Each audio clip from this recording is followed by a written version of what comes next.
It's with great pleasure that I'm up here as I've been invited to be the host, and it's been a little time in the making, but I think this being the first reading for the Writers in Exile, it's a very exciting time, and we hope with success we'll continue, and we're hoping to have 3 or as many as 4 readings like this a year, which would be terrific. Thank you to Bebe and the Harut Jazz Club for this venue. It's a great venue, and the food is excellent, as you'll see. Today we have exiled writers representing Eritrea, Ethiopia, Turkey, Colombia, Iran, and Syria. Aaron Berhane, as Gezahegn was saying, was a wonderful chairperson of the Writers in Exile group and a good friend to us all. As most of you know, Aaron passed away on May 1st of last year from COVID. Aaron had founded the first independent newspaper in Eritrea after the government cracked down and arrest orders against him and many colleagues in 2001. Aaron made a daring escape amid a hail of bullets across the border into Sudan. Making his way to Canada, Aaron learned English, established a profitable Eritrean newspaper, fought for freedom of the press and human rights for those left behind in Eritrea. Aaron earned several degrees and became a professor at George Brown. After many years of delay, Aaron was finally able to bring his family to Canada. Aaron was in the final draft of an autobiography when he passed away at the age of 52. It will be published this year by Dundurn Press. So I'm delighted to introduce Aaron's daughter, Freweini, to read from her father's book. Is Freweini here?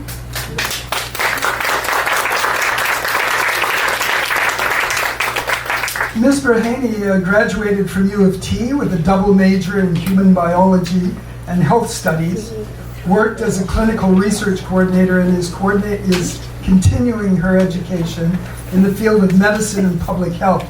So the Berhane tradition of high achievement and public service continues.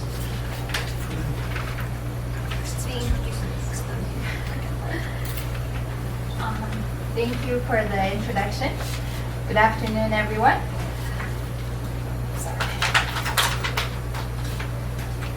So I picked a specific passage from my father's memoir.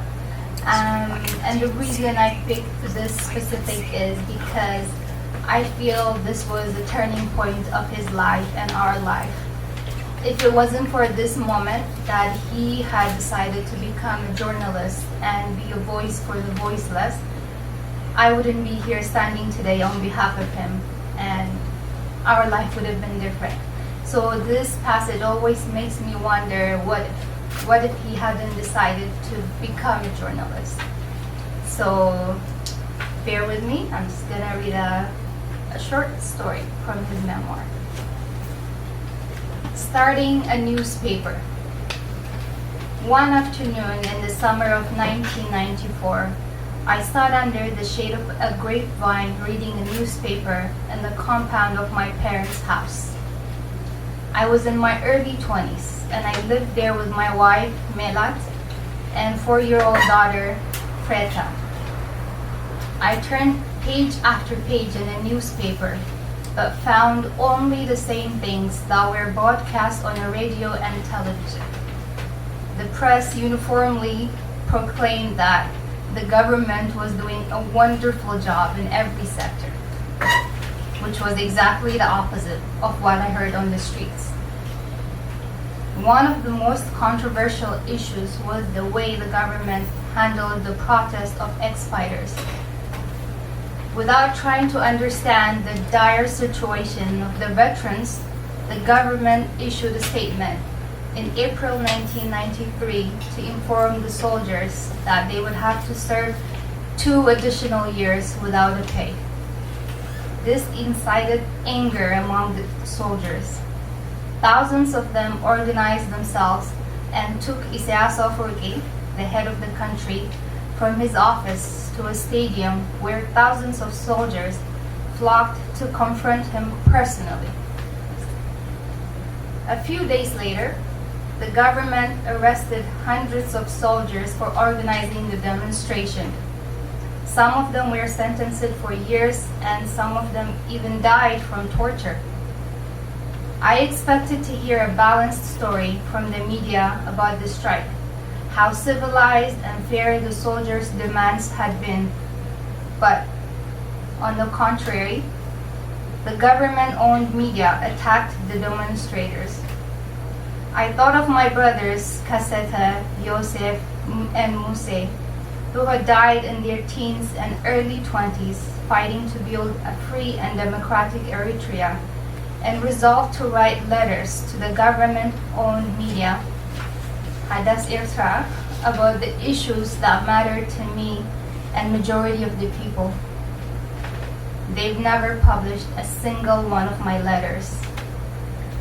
I have to own the media to write whatever I believe is right, I said to Melat, my wife, as I sipped a cup of coffee and stared at the blue, cloudless sky.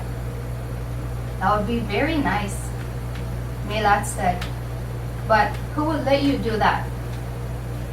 And she was right.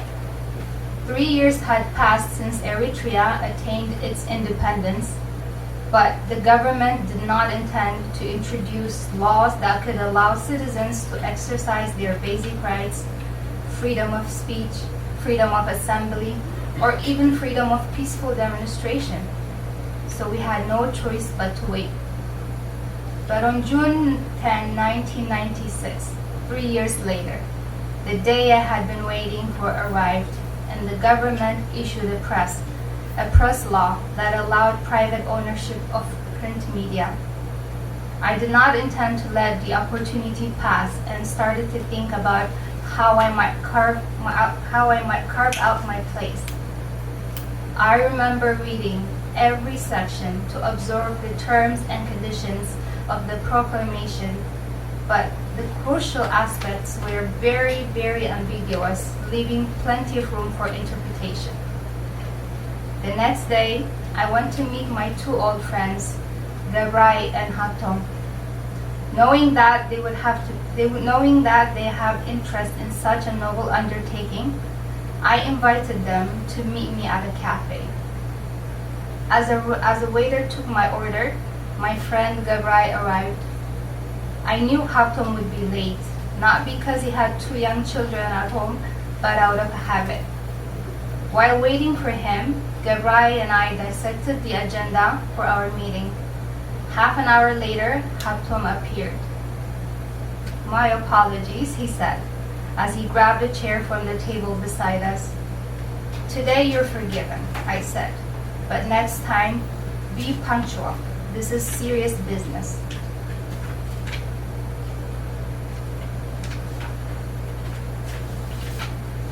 "Okay, tell us what you have," he said, taking off his hat and wiping his bald head with his hand.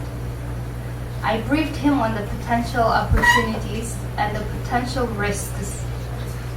They were intrigued and excited in spite of the ambiguities and the attendant dangers. "How much money will we need?" Gabrai asked. "Do you think it can be profitable?" Hatom added. "We will have to make a profit to stay in business," he laughed. "Right now, I know about the proclamation, but not very much about the business. That part we will need to research," I said, and I drew several sheets of paper from my bag, and I've assigned a task for each of us. The next time we met, it was at Gennet Lateria near the University of Asmara. We found out from our research that there was only one printing house and one distributor in the entire country with the capacity to print a newspaper. And it was owned by the government, and the costs were very expensive. We were extremely worried about being reliant on a government-owned print media or the government-owned printing house. "This is ridiculous," Hatom said. "The future of our business is very bleak. I don't think we will make a penny by publishing this newspaper. Come on, Haptom, my friend Gabrai said.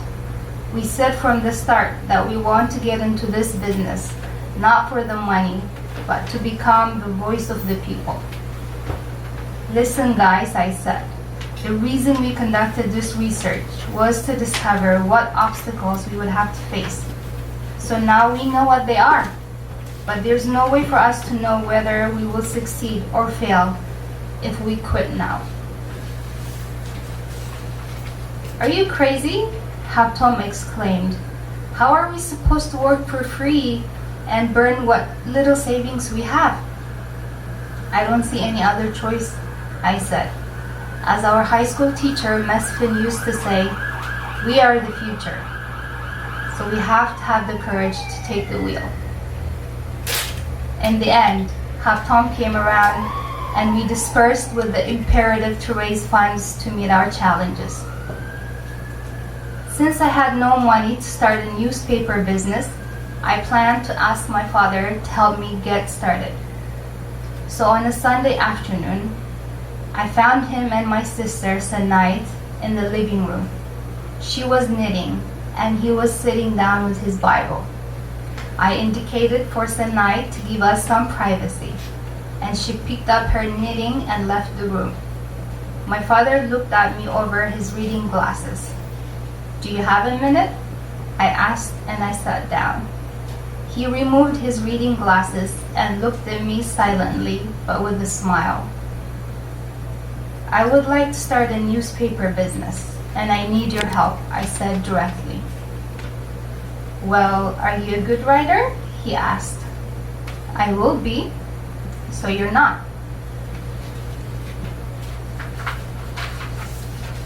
That doesn't matter. I have ideas and ambition, and I will make it work, I said. I was caught off guard since he posed a question I hadn't anticipated and started to lose my composure. Okay, I'm listening, he said, and placed the Bible on the sofa beside him. I launched into my presentation and described to him with excitement and passion the results of our research and the amount of money I needed to fulfill my dream of establishing the newspaper. I went on in an effort to impress him and to convince him to support my vision. He allowed me to finish and then folded his hands on his lap. This is a great idea, but the time is not right, he said. Why not? He looked at me before he went further. He didn't want to hurt my feelings, but he wanted me to hear what he had to say. First, he said with a very gentle tone, this is not a profitable business. You have already found that out in your research. Second, it is a risky business. This government is not ready to be challenged. You are young and there are great things you can do. There are great things that you don't know. You always say what's in your mind. That's fine in front of 2 or 3 people, but you will reach thousands with this weapon in your hand. That's very dangerous. He continued and identified many obstacles my partners and I had not contemplated or encountered in our research. But though my father did not want to encourage me, he also did not want to disappoint me. So in the end, he promised to give me a 1-room office and a small amount of money, 30,000 nakpa. I thanked him and left the room feeling disappointed nevertheless. I had hoped or even expected that he would provide more than he did. Since neither my friend Gabrai or Haptom had any better luck raising money, we started small by opening our first office in Asmara. We furnished it with 2 tables and 4 chairs from my parents' house. Instead of buying a computer, we hired a printing house to type and lay out the newspaper. Instead of printing weekly, as we had first envisioned, we decided to print bi-weekly. We named our paper Setit, after the only river in Eritrea, since we wanted our newspaper to flow unimpeded like a river. Just 6 months after the meeting with my father, the first issue of our newspaper was printed. Gebrai and I drove around the printing house. I drew close and saw a copy of SETI atop a bundle of 200 papers. I beamed and I plucked the top copy. I smelled the heady aroma of fresh newsprint, and I was thrilled at the notion that I was finally holding my newspaper in my hands. I turned the 8 pages of the issue and saw that it was just perfect, just as I had dreamed. This was the starting point of the first independent newspaper in Eritrea. That is history and will never be recited. Thank you for listening.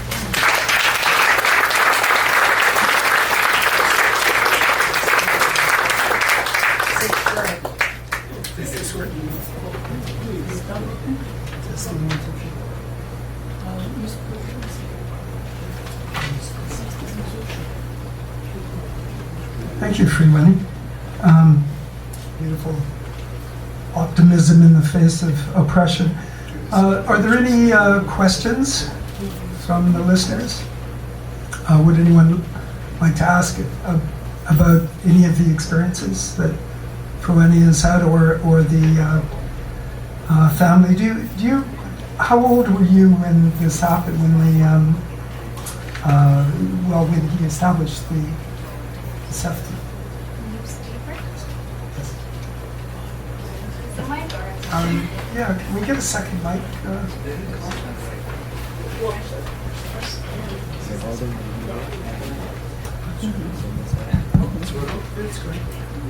Okay, test. Okay. I was 4 years old around that time, yeah. Yeah. Do Yes. you remember this at all?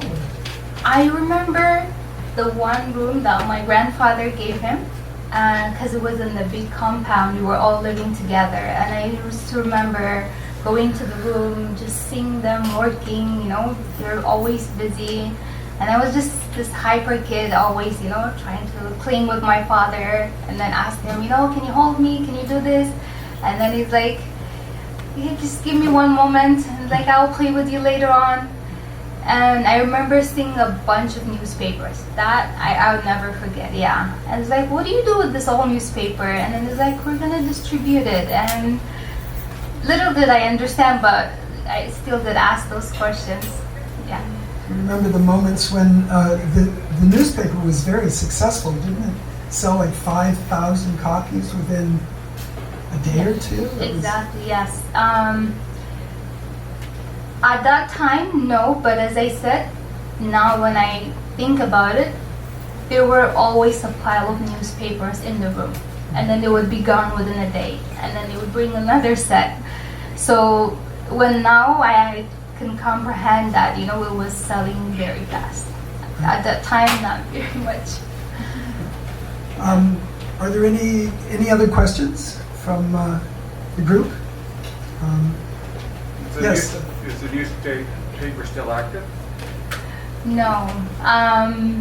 In 2001, the government decided to shut down every private newspaper. And ever since then, now there's only one, and it's the government-owned newspaper. Yeah. Yes. Keith, not a question, but a comment really. Freweini, how lovely to see you. I've never met you, but I know who you are. I'm one of the few people in the room who's read the whole book, because I had to write a preface. And of course, Dawiti Zak is a co-founder with Aaron of that newspaper, the empty chair today. And I think that it's a measure of the man that it comes through very strongly in the memoir that he never forgot those who were left behind. And as Rui Mizawa will tell you, he worked tirelessly for all his friends and colleagues that had been left behind. He was always willing to come out, sign a petition, make a speech, get them in the news. So it seems sort of poetically perfect to have you standing there with a photo of Dawit Isaak.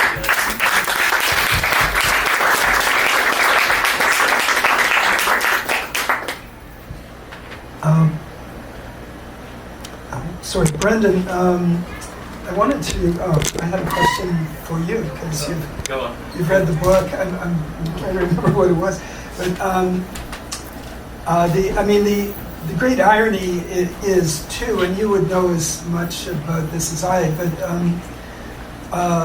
Aaron approached the Canadian government and said, what are you doing normal business with this oppressive regime? And these men that I knew, my colleagues, are still in prison. Many are dead. And the Canadian government, did you know of their response to that? Well, this is a long story, so I'll keep it as brief as possible. Canada is one of the leading foreign direct investors in Eritrea, and we tried for years to point this out. There are several mining companies that do a lot of business there.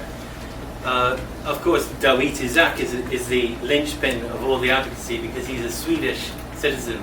He went to Sweden, became a citizen. So the European Union was putting pressure on Eritrea, and for the better part of 20 years, little or nothing was done. They were able to get a phone call to Dawit in prison, but in between May the 1st last year, Aaron's passing, and now there has been action from within Canada. The Raoul Wallenberg Center for Human Rights has invoked the Magnitsky sanctions against the top officials in Eritrea. These were named after a Russian lawyer who was killed, used to be Bill Browder's lawyer, and they are targeted individual sanctions on senior officials in the Afwerki regime. And this looks like, after 2 decades of practically nothing, the best chance we've ever had of hopefully getting these people, the survivors, released. Wow, so 20 years. Yeah. 20 years. And they had no legal They've never been representation. charged. They haven't been charged, haven't been tried. No trial. What we heard was no medical assistance for those prisoners. Correct.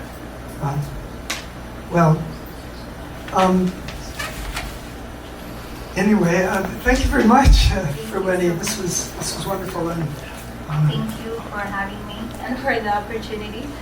It means a lot to me and to my family to kind of continue his legacy in a way, yeah. Well, you're a wonderful connection to Aaron. Thank you. Thank you very much.